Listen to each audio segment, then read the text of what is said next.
Shanaya school में teacher थी और 15 अगस्त के दिन वो अपनी कक्षा के बच्चों को तैयार कर रही थी। चलो बच्चों, अब मेरे पीछे पीछे तुम्हें सारे शब्द दोहराने हैं।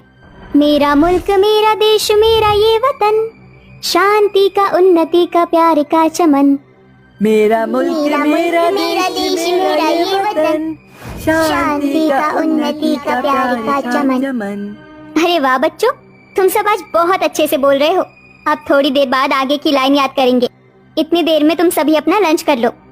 शनाया रंग में काली थी, लेकिन देशभक्ति के मामले में उसका दिल बहुत ज्यादा साफ था। उसके काले रंग की वजह से स्कूल में कोई भी उससे बात करना पसंद नहीं करता था। वहीं दूसरी तरफ उसके काले रंग की वजह से उसका कहीं भी कोई रिश्ता नहीं हो पा रहा था, जिसकी वजह से उसके माता पिता बहुत ज्यादा परेशान हो जाते हैं। मुझे समझ नहीं आ रहा, हमारी बेटी की अब शादी लायक उम्र हो गई है, लेकिन उसके लिए कोई भी लड़का नहीं मिल रहा।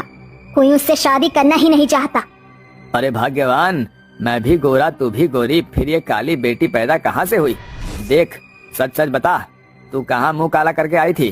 अरे नाश पीटे कहीं के, अपनी ही पत्नी को ऐसे बोलते हुए तुझे जरा भी शर्म नहीं आई? ओहो, लगता है चिंगारी कुछ ज्यादा ही फैल गई। अब निकल लेता हूँ, नहीं तो मेरी भाग्यमती चिमर की चुड़ैल बन जाएगी। भूपेश वहाँ से जा ही रहा होता है कि तभी वहाँ पर पंडित आ जाते हैं। अरे कहाँ जा रहे हो भाई साहब? जल्दी अंदर आकर बैठ जाओ, तुम्हारी बिटिया के लिए रिश्ता लेकर आया हूँ। पंडित के कहने पर भूपेश चुपचाप आकर बैठ जाता है। पंडित जी, कोई खुशखबरी ही सुना दीजिए। अब बहुत इंतजार कर लिया हमने हमारी बेटी के लिए। अरे सब्र करो बहन, पहले लड़के की फोटो तो देख लो। पंडित फोटो निकालकर सावित्री को दे देता है। ये लड़का तो बहुत सुंदर है। क्या ये मेरी बेटी से शादी करने के लिए तैयार है? बस इसकी माँ आती ही होगी आपके घर। देखो बहन जी, अगर बिटिया की शादी करवानी है तो दहेज अच्छा खासा देना ही पड़ेगा। भूपेश अपने दोनों हाथ पकड़ लेता है। पंडित जी, बस हमारी बेटी की शादी हो जानी चाहिए, दहेज की चिंता मत कीजिए। तभी वहाँ पर रेखा आ जाती है। उसके आने के बाद रिश्ते की बात शुरू हो जाती है। तभी शनाया भी हाथ में झंडा लिए घर आ जाती है। एक तो शनाया काली, ऊपर से उसने अपने चेहरे पर तिरंगे के रंग लगा रखे थे, जिसे देखकर रेखा हैरान रह जाती है। अरे बहन जी, ये देशभक्त कौन आ गई यहाँ पर? यही तो मेरी बेटी है।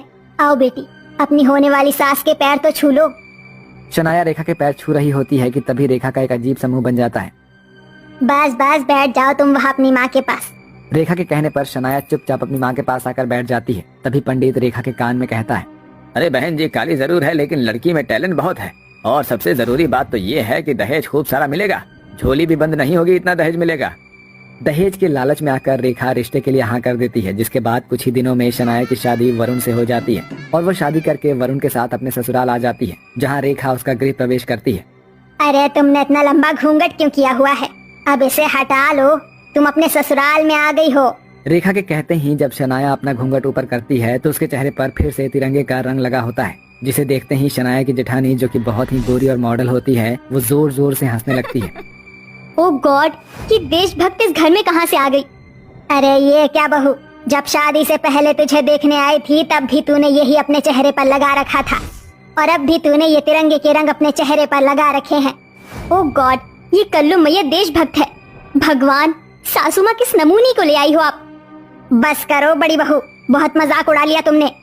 जाओ वरुण, अपनी पत्नी को अपने कमरे में ले जाओ। वरुण जैसे ही वहाँ से शनाया को लेकर जाता है, उसके जाते ही मलाइका कहती है, माँ जी, देवरानी भर भर के दहेज ले आई है तो अपनी बड़ी बहू का मुंह ही बंद करना शुरू कर दिया आपने। देखो बड़ी बहू, तुम्हारी जो जगह इस घर में है वो कोई तुमसे छीन नहीं सकता, लेकिन ये भी याद रखो कि शनाया अब इस घर की छोटी बहू है और तुम्हें ये बात माननी ही होगी। रेखा के समझाने पर भी मलाइका के बर्ताव में जरा भी बदलाव नहीं आता और वो अपनी देवरानी को कुछ भी नहीं समझती। वहीं दूसरी तरफ शनाया को ओलंपिक गेम्स देखना और क्रिकेट देखना बहुत पसंद था और वो एक दिन सुबह के समय ओलंपिक गेम्स देखकर जोर जोर से चिल्ला रही होती है।